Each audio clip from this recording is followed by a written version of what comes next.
It is the first time the president will be meeting with the governors to find a lasting solution to the financial crisis that has made no fewer than 22 states of the Federation owe salaries to their workers to the tune of over 100 billion naira. The Nigerian governors, through their chairman, said they are pleased to meet with the president, but that this is beyond a bailout as reported. Instead of requesting for the bailout, according to popular words, more especially used by the press, we requested from the president that we have done some jobs or some projects that are undertaken by the states. If the states can be able to get the refund on that money, we can be able to get relief so that we can be able to start paying the salaries. 1. 2, we mentioned to him that most of the loan that tying the states down are term loan, and most of them within the duration of 4 years and 7 years. So now the fuel balance of the loan, if it can be straightened to 20 years, I think it will give relief so that we can be able to continue the activities and salaries can continue to be paid by the state.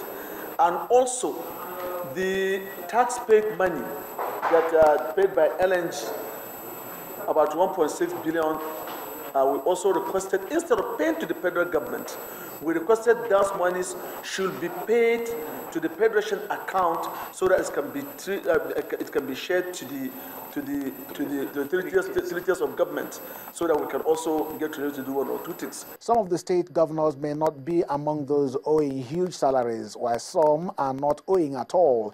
And here is what they are taking away from the meeting. Today's meeting for me was extremely reassuring. Reassuring in the sense that not that the president has to put the treasury for us to take money, because it's not as if the federal government itself is buoyant. You know, everybody is talking about how much we have lost as a people.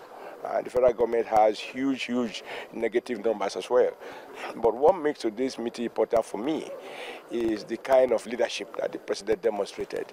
First, he has great insight into the challenges of the country.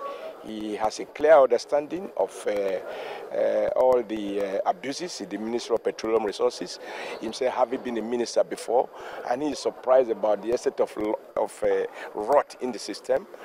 But much more importantly is that he has a clear roadmap as to how all of this can be brought to an end so that this government will start on a clean slate. What I met on ground, we are owing 2 months' salary, April and May.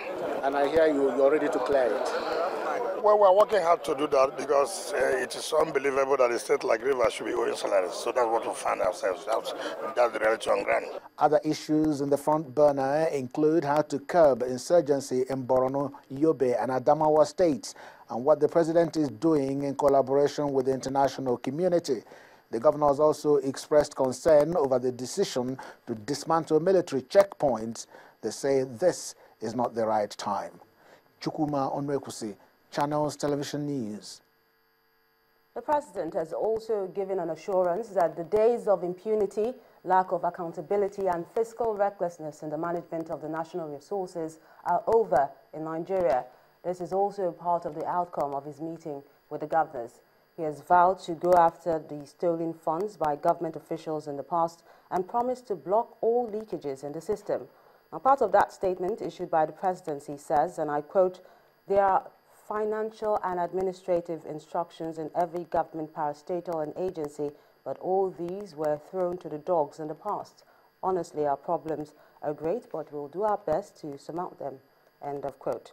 The president told the governors that the next 3 months may be hard, but billions of naira dollars will be recovered, given the assurance from the US and other countries to help track the funds.